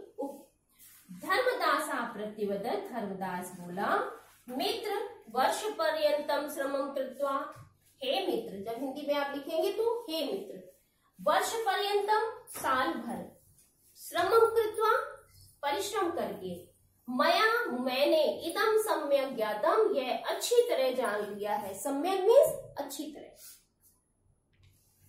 धर्मदास बोला, हे मित्र, साल भर परिश्रम करके मैंने ये अच्छी तरह जान लिया है, यत मीन्स की, ये वाला की, ठीक है। कर्म एव सा सिद्धि मंत्रा, कर्म एव मीन्स ही, कर्म ही वह सिद्धि मंत्र है। तस्यैव अनुष्ठाने, उसी के अनुष्ठान से, मानवः सर्वम अभीष्टम फलम लभते, उसी के अनुष्ठान से मनुष्य सभी इच्छित फल प्राप्त करता है, यानी जिसकी उसने इच्छा की है, उसी अनुष्ठान से मनुष्य सभी इच्छित फल प्राप्त करता है। तस्यैव अनुष्ठान से प्रभावेण, उसी अनुष्ठान के प्रभाव से, तस्यैव भी वृद्धि संधि है, तस्य प्लस एव, उसी अनुष्ठान के प्रभाव से, संप्रति मीन्स इस समय, अहम पुनः सुख समृद्धिं च अनुभवामि, मैं फिर से सुख और समृद्धि का अनुभव कर रहा हूँ। तो प्रसन्नम भूत्वा, वे दोनों प्रसन्न होकर, भूत्वा मीन्स होकर, स्वास्थानम अगच्छताम, स्वा मीन्स अपने अपने स्थान को, अगच्छताम चले गए, अपने अपने स्थान को चले गए। धर्मदास, फिर से देखो, धर्मदासा अवलोक्य रामदासा, धर्मदास को देखकर रामदास बोला, क्या तुम कुशल हो? क्या तुम्हारा अनुष्ठान बढ़ रहा है? क्या उस महात्मा के पास मंत्र के लिए चले? जहां क्वेश्चन मार्क है वहां क्वेश्चन मार्क लगा ली। धर्मदास बोला, हे मित्र, वर्ष भर या साल भर परिश्रम करके मैंने यह अच्छी तरह जान लिया कि कर्म ही वह सिद्धि मंत्र है। उसी के अनुष्ठान से मनुष्य सभी इच्छित फल प्राप्त करता है। उसी अनुष्ठान के प्रभाव से इस समय मैं फिर से सुख और समृद्धि का अनुभव कर रहा हूँ। वे दोनों खुश होकर या प्रसन्न होकर अपने अपने स्थान को चले गए। तो बच्चों, ये सिद्धि मंत्रा लेसन का अर्थ समाप्त हो गया है। चैप्टर की स्टार्टिंग में आप शब्दार्थ लिख चुके होंगे जो आपकी बुक में दिए हैं। शब्दार्थ लिखने के बाद ही अर्थ लिखेंगे और इसके बाद मैं नेक्स्ट वीडियो में एक्सरसाइज कराऊंगी इस लेसन की। आप अपना वर्क बहुत अच्छी तरह से करें। धन्यवाद। आपका दिन मंगलमय हो।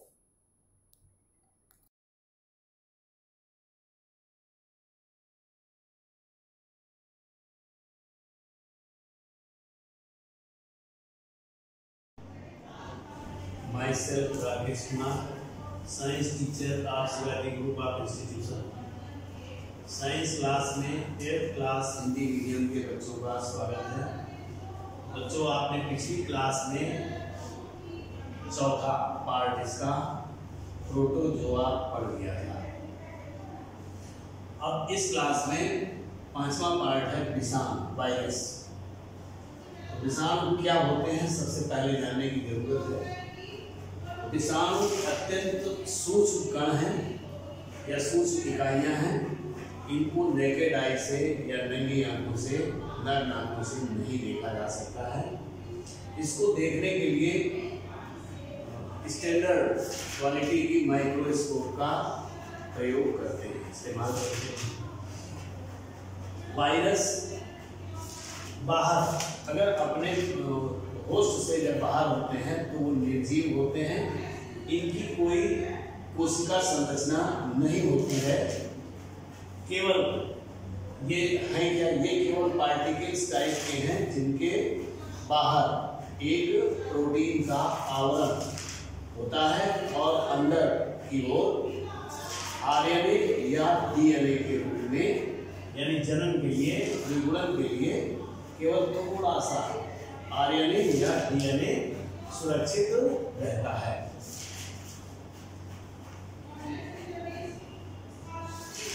ये किसी परजीवी से बाहर अगर हैं तो कोई क्रिया नहीं करते हैं, यानी कोई मेटाबॉलिज्म नहीं होगी, न खाना है, न पीना है, न जनन है, न प्रजनन है, न गति है, कुछ भी नहीं करते हैं। तो जब ये किसी होस्ट में पहुंच जाते हैं, यानी परजीवी अपने होस्ट में जब पहुंच जाते हैं, तब उससे ये उसकी सेल में जा करके और रिएक्शन शुरू करते हैं और कोई न कोई बीमारी फैला देते हैं, भयंकर बीमारियां फैलाते हैं। जैसे इस समय तो कोरोना नहीं फैल रहा, ये भी एक वायरस ही है। वायरस का मतलब है केवल एक प्रोटीन का आवरण होता है और उसके अंदर केवल डीएनए या आरएनए होता है। इनकी अगर वो देखा जाए तो ये 0.015 माइक्रोन से लेकर के 0.2 माइक्रोन तक ही होते हैं। अब प्राप्ति स्थान,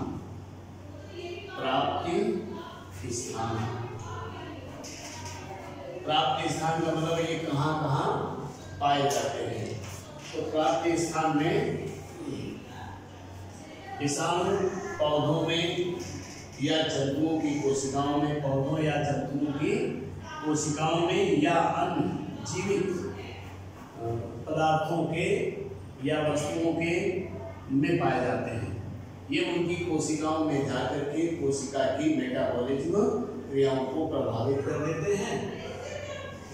अब आगे है विषाणुओं के प्रकार। तो विषाणुओं के प्रकार, विषाणुओं के प्रकार, विषाणुओं के प्रकार में है नंबर 1 बैक्टीरियाई विषाणु। नंबर 1 बैक्टीरियाई विषाणु।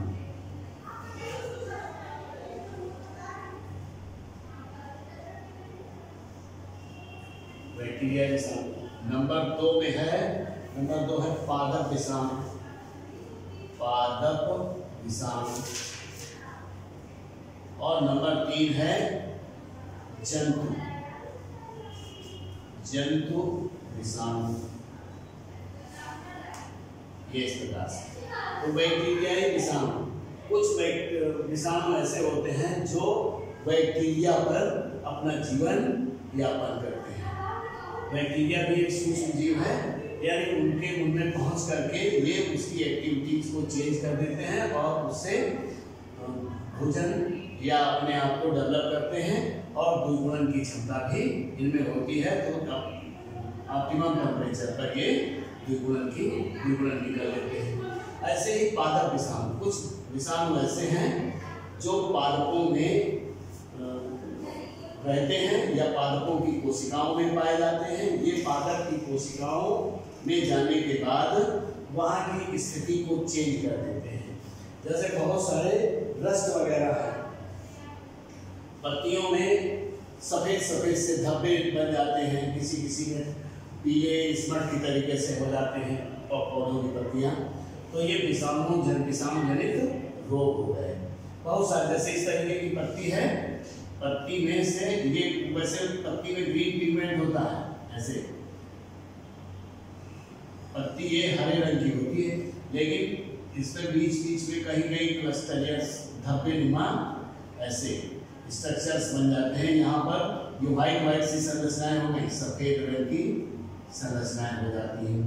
तो यहाँ से फिर क्लोरोफिल हट जाता है, तो पत्ती को भोजन बनाने में प्रॉब्लम क्रिएट होती है। इसी प्रकार से जंतुओं में भी विषाणु रह सकते हैं। तो जंतुओं में जो वायरस होता है वो बहुत ज़्यादा प्रभावित करता है। जैसे जानवरों में खुरपका और मुंहपका रोग वायरस के द्वारा होता है। ये वायरस किसी जंतु में प्रवेश कर जाने पर उसकी कोशिकाओं से अपना विकास करने लगता है और कोशिका की मेटाबॉलिज्म को प्रभावित कर देता है, और जिसके कारण जंतुओं में रोग उत्पन्न हो जाता है। यानी खुरपका मुंहपका एक रोग जानवरों में बहुतायत में होता है,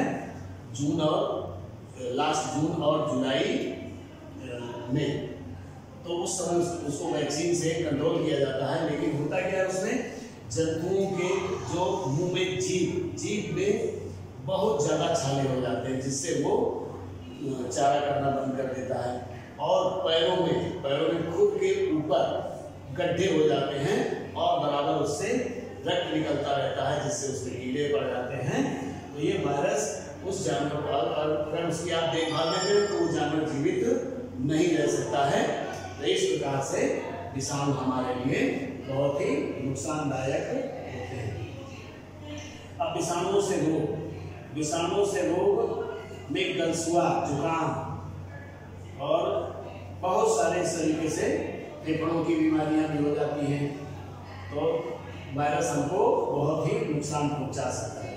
अब भोजन से सुरक्षा, वायरस से सुरक्षा करने के लिए अगर हम जब किसी भी भोजन को, यानी ताजे भोजन का हमें इस्तेमाल करना चाहिए और सब्जियों को ठीक ढंग से उबाल कर, जैसे प्रेशर कुकर में उबालते हैं तो प्रेशर कुकर में टेम्परेचर बहुत ज़्यादा हो जाता है, तो वहाँ जो भी बैक्टीरिया अगर आया हुआ, वायरस आया हुआ है, वो मर जाता है।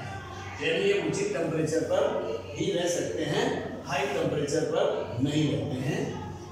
लो टेम्परेचर की तो बात नहीं है, लेकिन अधिकतम तापमान में ये नहीं रह सकते हैं। तो इस प्रकार से वायरस हो गया। अब भोजन को सुरक्षित करने के उपाय। भोजन को सुरक्षित करने के उपाय, यानी बैक्टीरिया तो आपने समझ लिया, अब वायरस भी समझ लिया। भोजन को सुरक्षित रखने के उपाय, तो नंबर 1 उबाल कर।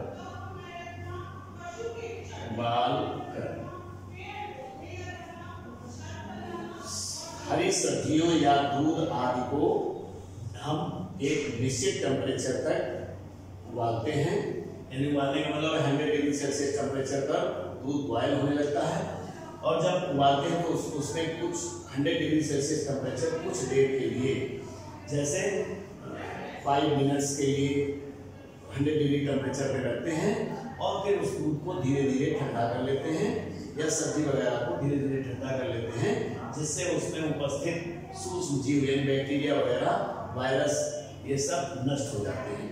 तो उबाल कर हम अपने भोजन को सुरक्षित रख सकते हैं। शुष्क परिस्थितियों में, नंबर 2, शुष्क परिस्थितियों में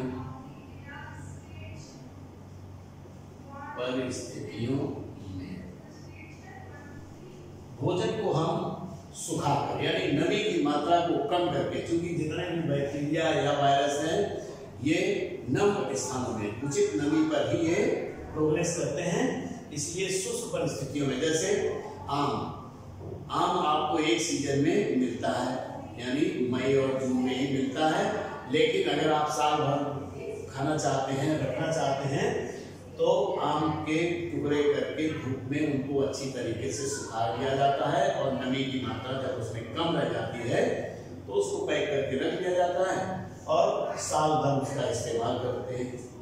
इसी तरीके से हम फलों से अचार है, मुरब्बा है इत्यादि नमी कम करके और तेल वगैरह मिला करके, या और भी चीजें, नमक हो गया, तेल हो गया, सिरका हो गया, आदि चीजें मिला करके, हम चीनी भी मिला करके सुरक्षित रख सकते हैं। तो अब प्रशीतन तथा कोल्ड स्टोरेज, यानी अब हमको प्रशीतन का मतलब हो गया ठंडा करना। 3rd नंबर है प्रशीतन।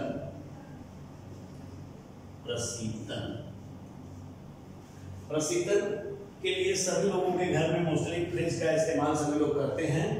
तो अगर हम भोजन को पकाने के बाद अगर कुछ रह जाता है, हमको देर तक खाने के लिए रोकना होगा, तो हमको उस भोजन को अपने फ्रिज में रख करके 6 डिग्री सेल्सियस टेम्परेचर तक उसको रखना होगा, और 6 डिग्री सेल्सियस टेम्परेचर पर बैक्टीरिया या वायरस एक्टिव नहीं होते हैं, जिसके कारण वो भोजन आपका सुरक्षित बना रहता है। फिर है कैनिंग, चौथा पार्ट है कैनिंग। कैनिंग का मतलब है डिब्बाबंदी, यानी फलों को शुष्क अवस्था में रख करके और एनवायरनमेंट से, यानी बैक्टीरिया वगैरह से दूर रख करके उनकी पैकिंग की जाती है, और पैकिंग करने के बाद उनको एक निश्चित टेम्परेचर, यानी प्रशीतन के अकॉर्डिंग 6 डिग्री सेल्सियस टेम्परेचर तक रखते हैं, जिससे वो खराब नहीं होते हैं, और डिब्बों में भी हवा का आवागमन नहीं होता है, जिसके कारण मटेरियल ठीक बना रहता है। फिर आता है कुछ पदार्थों को मिलाकर के मतलब है, जैसे चीनी मिला दें, नमक मिला दें, सिरका मिला दें, तेल मिला दें, इनमें से काफी हद तक सुरक्षित सामान रह सकता है, या अचार मुरब्बे भी रह सकते हैं।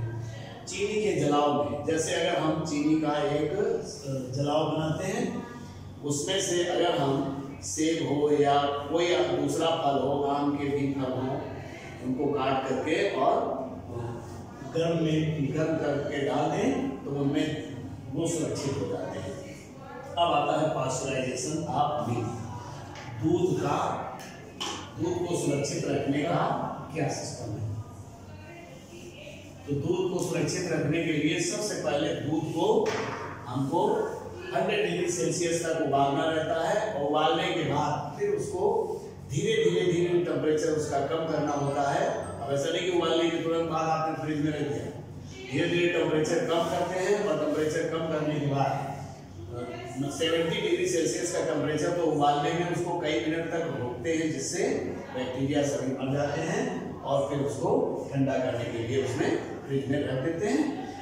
6 डिग्री सेल्सियस पर दूध एकदम फिट बना रहता है। ये पास्चराइजेशन का सिस्टम हो गया। तो आपका चैप्टर भी कंप्लीट हो गया मुझे ये सूक्ष्मजीव का। तो इस क्लास में बस इतना ही, आगे नेक्स्ट क्लास में थैंक यू।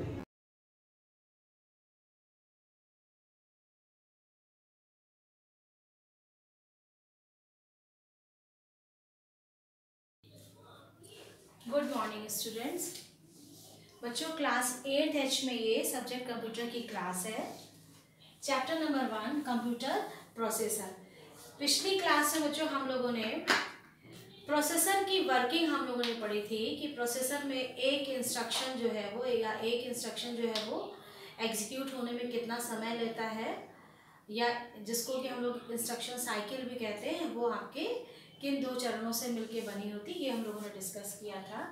आज हम लोग उसी में ही इंस्ट्रक्शन साइकिल जो होती है वो आपकी एक फेच साइकिल से मिलकर ही बनी होती है। तो यहाँ पे हम लोग आज एक फेच साइकिल जो है वो उसके बारे में पढ़ेंगे।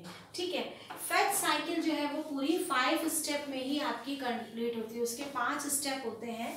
तो फेचिंग प्रोसेस कहलाता क्या है, सबसे पहले ये है कि फेचिंग प्रोसेस का मतलब क्या होता है कि आपका डेटा जो है वो मेन मेमोरी से, थोड़ा सा बच्चों ये टफ टॉपिक है, इससे इसको 1-2 बार बार आपको समझना पड़ेगा, तब जाके समझ में आएगा। ये जैसे आपका जो भी डेटा है वो मेन मेमोरी से, मेन मेमोरी को हम थोड़ा शॉर्ट में लिख दे रहे हैं, मेन मेमोरी से आपका MBR में जाना।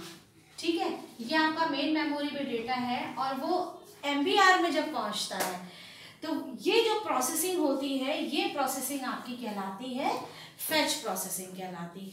कल हम लोगों ने बताया था कि फेचिंग का मतलब क्या होता है। फेचिंग का मतलब क्या होता है, कोई मतलब किसी चीज को निकालना या उसको प्राप्त करना। ठीक, यही चीज। तो यहाँ पे क्या हुआ, मेन मेमोरी से जो डेटा और इंस्ट्रक्शंस को फेच करना, वो आपका फेचिंग कहलाती। आपको तो लगा कि वो मेन मेमोरी से डेटा उठ के MBR में आ गया और फेचिंग क्रिया कंप्लीट हो गई, पर ऐसा नहीं होता है। इस प्रोसेस के बीच में पूरे 5 स्टेप्स जो है वो कंप्लीट होते हैं। तो वो 5 स्टेप्स क्या हैं वो अब हम आप लोगों को बताएंगे। पिछली क्लास में, लास्ट टू लास्ट क्लास में हम लोगों ने आपको बहुत सारे रजिस्टर्स बताए थे। वो सारे रजिस्टर में हमने आपको बताया था कि जैसे ये MAR है, MBR है, PC है, IR। हमने ये बोला था इनके फुल फॉर्म आपको बहुत अच्छे से पता होने चाहिए कि जब हम लोग ये फेचिंग प्रोसेस पढ़ेंगे तो उसके पहले हमको ये सारे रजिस्टर का फंक्शन क्या है ये जरूर क्लियर होना चाहिए। तो 2 चीजें हम आपको सबसे पहले 2 वर्ड अभी हम लोग बार बार यूज करेंगे। एक आपका होता है ऑपरेंड, ठीक है, और एक होता है अपकोड। ये दोनों चीजें क्या है ये हम पहले क्लियर कर दे रहे हैं। सपोज मान लीजिए कि आप A+B जो है हमको ये हम लोग को एग्जीक्यूट कराना है। ठीक है, तो यहाँ पे ऑपरेंड क्या चीज होती है, A और B, these are the variables. ठीक है, इन पर ये एडिशन क्रिया होनी है, यानी कि इन पर ये प्लस, इन 2 वेरिएबल्स को प्लस करना है। तो यानी कि जिन पर ऑपरेशन होना है वो वेरिएबल जो है वो ऑपरेंड कहलाते हैं। तो यहाँ पे ऑपरेंड आपका क्या हो गया, ये A और B आर कॉल्ड ऑपरेंड, यानी कि जिस पर आपका ऑपरेशन होना है वो आपका ऑपरेंड कहलाता है। अब कोड क्या होता है, अब कोड को हम लोग ऑपरेशन कोड भी कहते हैं। इसको हम लोग ऑपरेशन कोड कहते हैं और शॉर्ट में इसको अब कोड बोलते हैं। जो इंस्ट्रक्शंस होते हैं, सपोज प्लस साइन है, माइनस साइन है, तो जितने भी निर्देश होते हैं उनको हम लोग कहते हैं ऑपरेशन कोड। तो 2 चीजें क्लियर हो गई, what is the operand and what is the up code. हम लोग ये चीज बच्चों क्लियर हो गई कि ऑपरेंड क्या होता है और अप कोड क्या होता है। ये कंसेप्ट सबको क्लियर हो गया। अब उसके बाद हम लोग को क्या करना है कि आपका जो अभी हमने आप लोगों को ये बताया कि मेमोरी से, मतलब आपका मेन मेमोरी से डेटा जो है वो MBR में जाता है। ये पूरा जो प्रोसेस होता है वो हमारा प्रोसेस जो है वो फेचिंग कहलाता है। पर यहाँ पर अभी आपका ये जो फेचिंग प्रोसेस है मेन मेमोरी से फेचिंग के बीच का जो प्रोसेस है वो पूरा 5 स्टेप में पूरा ये फेचिंग प्रोसेस जो है वो स्टार्ट होता है। तो सबसे पहले आपका फेचिंग में देखो क्या चीज होती है, हम लोगों ने यहाँ पे ये लिखा है पीसी। पीसी का मतलब होता है प्रोग्राम काउंटर, MAR को कहते हैं memory address register. Program counter में कौन से आपके जो डेटा स्टोर होता है, प्रोग्राम काउंटर में वो डेटा आपका स्टोर रहता है जिसकी प्रोसेसिंग अब होनी है। सपोज मान लीजिए कि A + B हमारा प्रोसेस हो रहा है इस समय एट द टाइम, और A - B की प्रोसेसिंग होनी है। तो A - B जो है वो नेक्स्ट आपका इंस्ट्रक्शन है जिसकी प्रोसेसिंग होनी है, तो वो यहाँ पे रहेगा, जिसको कि हम लोग नहीं कहते जो वेटिंग में खड़े होते हैं। तो यहाँ पे प्रोग्राम काउंटर में वो डेटा स्टोर होता है जिसका की प्रोसेसिंग आगे होनी है।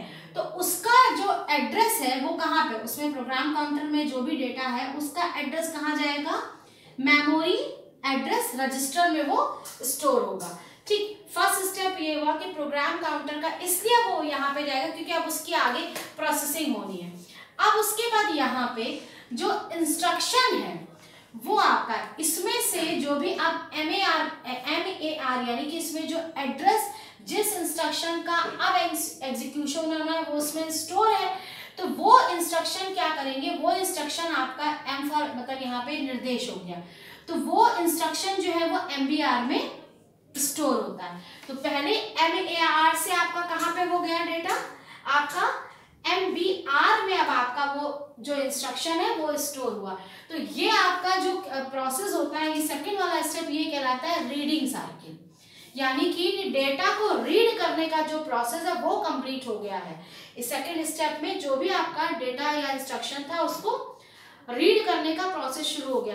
तो जब एक बार प्रोग्राम काउंटर से का जो भी डेटा था उसका एड्रेस MAR में आया, और उसके बाद वहां से आपका जब वो MBR में पहुंच गया, एक बार यहाँ से इंस्ट्रक्शंस का जो भी डेटा था वो यहाँ पर एक बार पहुंच गया, तो MAR में आपका क्या है, MAR में जो भी आपका डेटा एड्रेस है वो किसके थ्रू फ्लो होगा, MAR में जो भी आपका मेमोरी एड्रेस था वो आपका किसके थ्रू जाएगा, एड्रेस बस के द्वारा वो आपका किस में जाएगा, MBR में आएगा। किसके द्वारा जाएगा, एड्रेस जो है वो किसके द्वारा भेजा जाता है, एड्रेस बस के द्वारा। तो इसमें तो एड्रेस ही है और वो एड्रेस जो है वो MBR में आ जाएगा, वो किसके द्वारा जाएगा, एड्रेस बस के द्वारा जाएगा। तो ये हो गई रीडिंग। जैसे ही एड्रेस आप यहाँ पे डेटा आपका स्टोर होगा, प्रोग्राम काउंटर खाली हो जाएगा, और प्रोग्राम काउंटर कभी भी ब्लैंक नहीं होता है।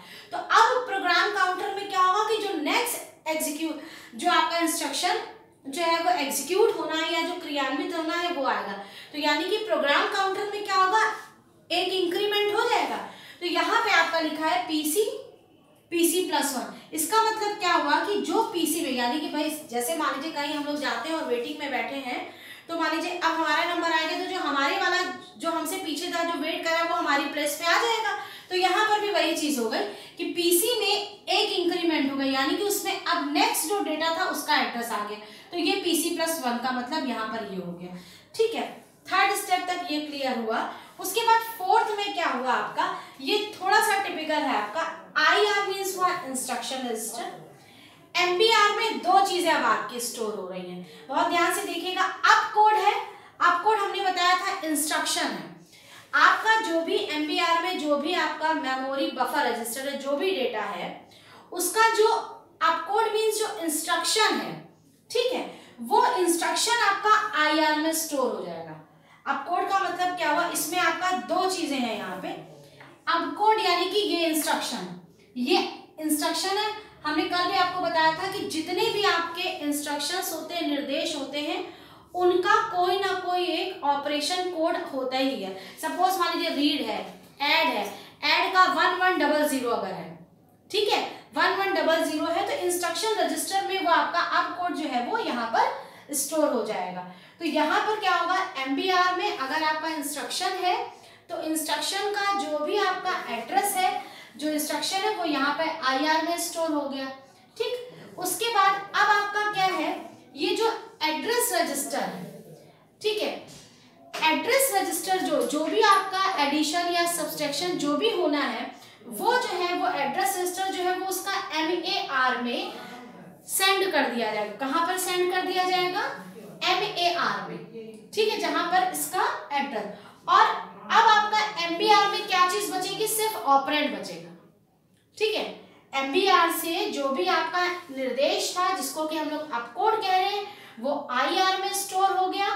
और जो IR में जो भी आपका डेटा जा रहा है वो किसके थ्रू? एड्रेस रजिस्टर, जिसको हम लोग बोलते हैं एड्रेस बस के द्वारा वो आपका जाएगा। और MBR में क्या चीज है? MBR में आपका अब आपका सिर्फ बचेगा ऑपरेंड। तो यहाँ पर क्या हो गया कि ये एक तरह से ब्रेक हो गया। MBR से इंस्ट्रक्शन जो है वो चलेगा IR में, और यहाँ पे सिर्फ आपका ऑपरेंड बचा। तो ये जो अब आपको जो प्रोसेसिंग होनी है, सपोज हमारा ऐड है, एडिशन है, तो उसके लिए ADD एक निर्देश होता है। तो वो निर्देश जो है, जो भी इंस्ट्रक्शन है, वो आपको यानी कि यहाँ से MAR से अब आपको क्या है कि जो प्रोसेसिंग ALU में होनी है, उस प्रोसेसिंग की इंफॉर्मेशन जो है वो किसके द्वारा मिलती है? यहाँ से MAR के द्वारा भेजी जाती है, ठीक है। फिर उसके बाद यहाँ पे ये IR है। यहाँ पे IR का मतलब क्या हुआ कि आपका जो ये MBR था, MBR में जो भी डेटा है उस पर जो प्रोसेसिंग होनी है, उसका एड्रेस जो है वो इसके द्वारा MAR के द्वारा CPU में ALU में भेजा गया है। और IR क्या करेगा? IR में जो भी ऑपरेशन होना है, उसका ऑपरेशन कोड जो है वो IR से डिकोड का मतलब क्या हुआ? कंप्यूटर वो समझता है कि ये जो आपने इंस्ट्रक्शन दिया उसका कोई ना कोई ऑपरेशन कोड होगा, उसका कोई ना कोई कोड है, उससे वो ये समझ जाता है कि क्या ऑपरेशन होना है, ठीक है। तो वो ऑपरेशन कोड जो है वो उसको यहाँ से मिल जाता है। और इस तरह से CPU के पास, ALU के पास ये इंफॉर्मेशन हो जाती है कि ये आपका डेटा है और उस पर आपका ये जो है ये ऑपरेशन होना, और वो ऑपरेशन वो परफॉर्म कर देता है। तो इस तरह से आपका ये फैचिंग प्रोसेस जो है वो 5 स्टेप में होता है। प्रोग्राम काउंटर से जो भी आपका इंस्ट्रक्शन है, एड्रेस है, वो यहाँ पर आपका MAR में पहुंचेगा। MAR से फिर उसके बाद वो जो निर्देश है वो MBR में पहुंचेगा। MBR में यहाँ पहुंच गया, प्रोग्राम काउंटर में एक इंक्रीमेंट हो गया। और MBR से जो निर्देश, और यानी कि MBR से अब आपका डिवाइड हो जाएगा अपकोड और ऑपरेंड में। तो अपकोड आपका IR में चला जाएगा, और अब बचा ऑपरेंड। ऑपरेंड क्या करेगा? वो आपका एड्रेस रजिस्टर के द्वारा, एड्रेस रजिस्टर में यानी कि MAR से, MAR मतलब जो आपका एड्रेस बस है उसके द्वारा वो यहाँ पर एड्रेस रजिस्टर में पहुंचेगा। एड्रेस रजिस्टर से ये हो जाएगा कि इस डेटा की प्रोसेसिंग होनी है, यहाँ पर आपका IR के द्वारा अपकोड जो है वो डिकोड होके आपकी प्रोसेसिंग कंप्लीट हो जाएगी। तो बच्चों आज के लिए सिर्फ इतना ही। ये थोड़ा सा प्रोसेस आपका टफ है, तो एक बार आप इसको और समझिएगा, फिर अगर कोई प्रॉब्लम होती है तो फिर बताइएगा। Thank you, have a nice day.